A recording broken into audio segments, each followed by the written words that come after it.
বিশ্বের ঘটে যাওয়া সব ঘটনা নিয়ে নাগরিক সারা বিশ্ব সংবাদে স্বাগত। আপনাদের সঙ্গে আছে আমি শামিমা ইসলাম। যুক্তরাজ্য আজ ফিলিস্তিনকে রাষ্ট্র হিসেবে স্বীকৃতি দিল, কিন্তু এর অর্থ কি? ফিলিস্তিন একটি প্রতিষ্ঠিত রাষ্ট্র, তবে এতদিন পরে স্বীকৃতি কেন? ইউরোপের দেশগুলোর স্বীকৃতির তাৎপর্য বা প্রভাব কতটা, সে নিয়েও প্রশ্ন আছে। বিশ্বের বিভিন্ন দেশের স্বীকৃতিতে দখলদার ইসরায়েলের ওপর চাপ কতটা বাড়বে তা নিয়েও আছে সন্দেহ।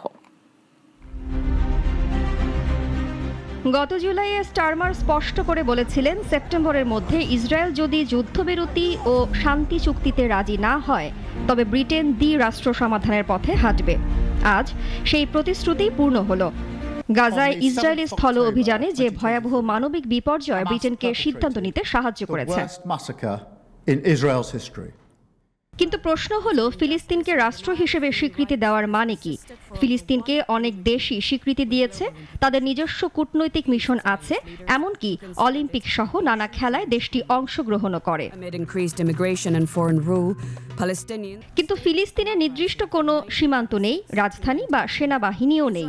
পশ্চিম তীরে ইসরায়েলি দখল আর গাজায় চলমান যুদ্ধের কারণে ফিলিস্তিনি কর্তৃপক্ষের পুরো ভূখণ্ড বা জনগণের ওপর নিয়ন্ত্রণও নেই।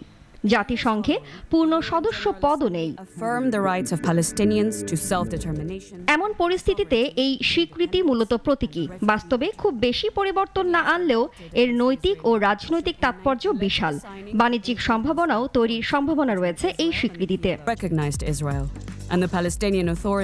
1948 সালে ইসরায়েল রাষ্ট্র প্রতিষ্ঠিত হয়, তবে ফিলিস্তিন রাষ্ট্র গঠনের উদ্যোগ বারবার পথ হারিয়েছে। দুই রাষ্ট্র সমাধান অনেকের কাছে অর্থহীন হয়ে উঠেছিল। ইউরোপের দেশগুলোর স্বীকৃতিতে কিছুটা অর্থ পাবে ফিলিস্তিন রাষ্ট্র।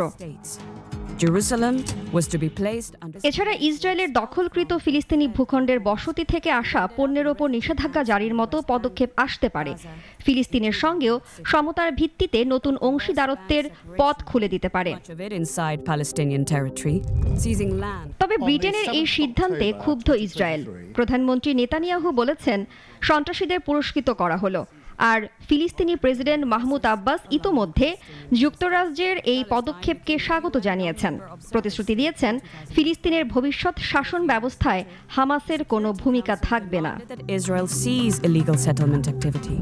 পূজাশ্রী ভদ্র, নাগরিক। যুক্তরাষ্ট্রকে বাগরাম বিমান ঘাঁটির নিয়ন্ত্রণ ফিরিয়ে না দিলে আফগানিস্তানের সঙ্গে খারাপ কিছু ঘটবে বলে হুমকি দিয়েছেন মার্কিন প্রেসিডেন্ট ডোনাল্ড ট্রাম্প। ঘাঁটিটি পুনরুদ্ধারে সেনা পাঠানোর সম্ভাবনাও বাতিল করেননি তিনি। ফলে আফগানিস্তানে আবারও মার্কিন আগ্রাসনের শঙ্কা সামনে এসেছে।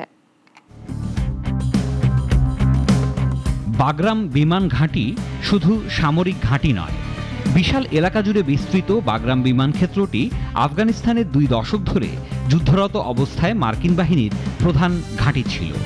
ফাস্টফুড চেইন থেকে বড় শপিং সেন্টার, এমনকি একটি কারাগার কমপ্লেক্সও ছিল এখানে।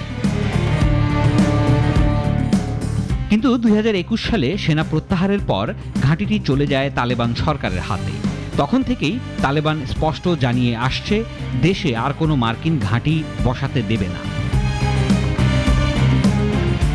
আফগানিস্তানের বাগরাম বিমান ঘাঁটি ঘিরে ফের আলোচনায় যুক্তরাষ্ট্র। শনিবার সামাজিক যোগাযোগ মাধ্যমে দেওয়া বার্তায় ট্রাম্প লেখেন, আমরা বাগরাম বিমান ঘাঁটি এখনই চাই।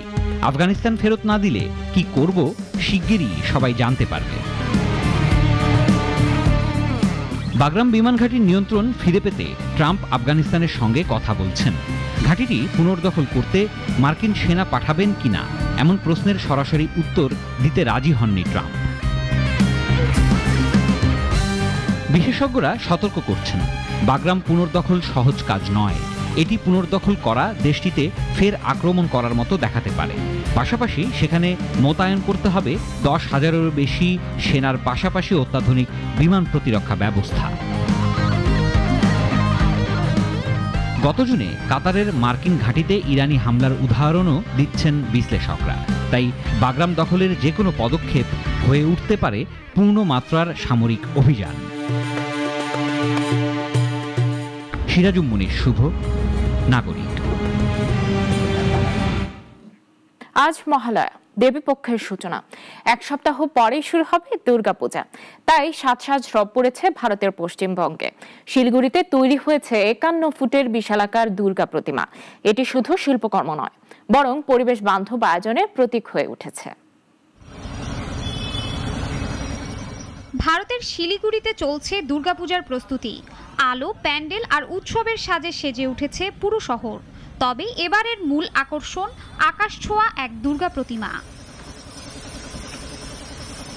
ভারতের উত্তরবঙ্গের মধ্যে সর্বোচ্চ দুর্গা প্রতিমা গড়ছে স্বস্তিকা যুবক সংঘ।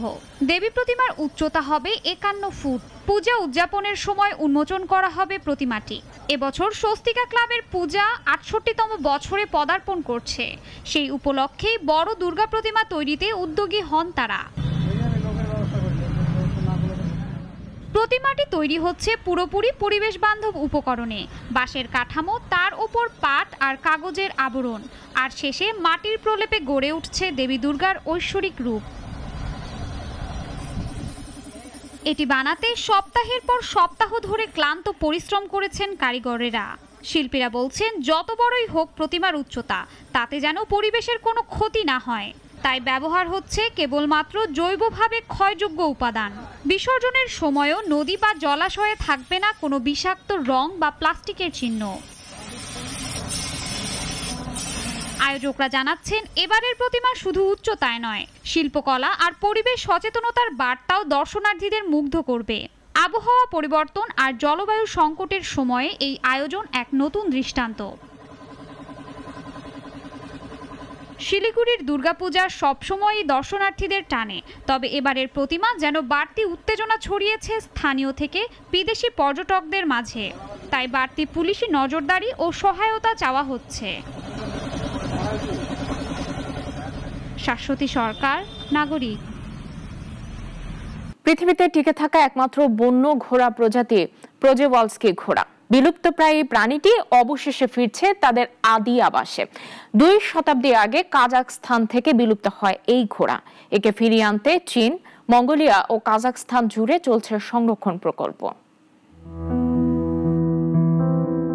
একসময় কাজাখস্তানের তৃণভূমি ছিল পৃথিবীর শেষ বন্য ঘোড়ার আবাসস্থল, কিন্তু অন্তত 200 বছর ধরে সেখানে দেখা মেলেনি প্রজেওয়ালস্কি ঘোড়ার। সর্বশেষ দেখা গিয়েছিল 1960 সালে মঙ্গোলিয়ায়। এরপর পৃথিবীতে একমাত্র অবশিষ্ট এই বন্য ঘোড়ার অস্তিত্ব টিকে থাকে শুধু কিছু ইউরোপীয় চিড়িয়াখানায়। 1878 সালে রুশ অভিযাত্রী নিকোলাই প্রজেওয়ালস্কি প্রথম ইউরোপীয় বিজ্ঞান সমাজের কাছে তুলে ধরেন এই প্রজাতিকে। বাদামি দেহ, কালো কেশর আর মজবুত গঠনে অনন্য এই ঘোড়া পৃথিবীর শেষ সত্যিকারের বন্য ঘোড়া হিসেবে পরিচিতি পায়। তবে কয়েক দশক ধরে চলছে পুনর্বাসনের চেষ্টা। প্রাগ চিড়িয়াখানা থেকে ধাপে ধাপে মঙ্গোলিয়া, কাজাখস্তান ও চীনে পাঠানো হয়েছে প্রজেওয়ালস্কি ঘোড়া। চীনের উত্তর পশ্চিমাঞ্চলীয় কানসু প্রদেশেও শুরু হয়েছে বড় উদ্যোগ। উভয়ই সংরক্ষণ কেন্দ্র থেকে 28টি প্রজেওয়ালস্কি ঘোড়া নেওয়া হচ্ছে 1030 কিলোমিটার দূরের তুংহুয়াং পশ্চিম হ্রদ জাতীয় অভয়ারণ্যে। চীনে এই ঘোড়া প্রথম শ্রেণীর সুরক্ষিত প্রাণী এবং বৈশ্বিক পর্যায়েও বিপন্ন তালিকাভুক্ত। 1985 সালে বিদেশ থেকে ফিরিয়ে এনে শুরু হয় পুনঃপ্রবর্তন কর্মসূচি। বর্তমানে সিংচিয়াং ও কানসুতে রয়েছে এর প্রজনন কেন্দ্র। 2023 সাল থেকে কয়েকটি ঘোড়াকে সম্পূর্ণ বন্য পরিবেশে ছেড়ে দেওয়া হয়েছে। নতুন 28টি ঘোড়া যুক্ত হলে সেখানে প্রজেওয়ালস্কির সংখ্যা দাঁড়াবে 212-তে। দীর্ঘদিনের বিলুপ্তির পর আদি আবাসভূমিতে ফেরা এই ঘোড়া শুধু এক প্রজাতির পুনর্জন্ম নয়, বরং প্রকৃতি সংরক্ষণের বিশ্বব্যাপী এক বড় সাফল্যের প্রতীক। সানিয়া আহমেদ, নাগরিক। নিউ জার্সিতে নানা আয়োজনে উদযাপিত হয়েছে জাতীয়তাবাদী দল বিএনপির 47তম প্রতিষ্ঠা বার্ষিকী। স্টেট সাউথ বিএনপি যুক্তরাষ্ট্রের আয়োজনে আটলান্টিক সিটির বাংলাদেশ কমিউনিটি সেন্টারে এই আয়োজন করা হয়। বক্তারা বলেন, ভারতে বসে এখনো শেখ হাসিনা ষড়যন্ত্র করছে। নিউ জার্সি স্টেট সাউথ বিএনপির সভাপতি সৈয়দ মোহাম্মদ কাউসারের সভাপতিত্বে অনুষ্ঠানে প্রধান অতিথি হিসেবে অনলাইনে সংযুক্ত হন কেন্দ্রীয় বিএনপির আন্তর্জাতিক সম্পাদক আনোয়ার হোসেন খোকন। আরও উপস্থিত ছিলেন কেন্দ্রীয় বিএনপির নির্বাহী কমিটির সদস্য আব্দুল লতিফ সম্রাট, নিউ জার্সি স্টেট সাউথ বিএনপির সাধারণ সম্পাদক মোহাম্মদ মোখলেসুর রহমান বাবুল, সাংগঠনিক সম্পাদক মোহাম্মদ সাখাওয়াত হোসেন সহ অন্যান্য নেতারা। শরীয়তপুরের ভেদরগঞ্জে জমি বিক্রির কাগজ দিয়ে প্রতারণার অভিযোগে ৬ গাঁওয়ের নিতাই বিশ্বাসের বিরুদ্ধে সংবাদ সম্মেলন করেছে ভুক্তভোগী পরিবার। এ সময় বক্তব্য রাখেন গোপাল ও বিপ্লব মণ্ডল। বলেন, অভিযুক্ত নিতাই ও লক্ষ্মী বিশ্বাসের কাছ থেকে 18% জমি বায়না চুক্তি করে কিনে নেন তারা, কিন্তু নানা বাহানায় তারা জমিটি রেজিস্ট্রি করে দেয়নি। এ নিয়ে নিতাই বিশ্বাসের বিরুদ্ধে প্রতারণার মামলাও চলমান, কিন্তু এখন তার মেয়ে বিউটি মণ্ডল নানাভাবে হেনস্থা করার চেষ্টা চালাচ্ছে।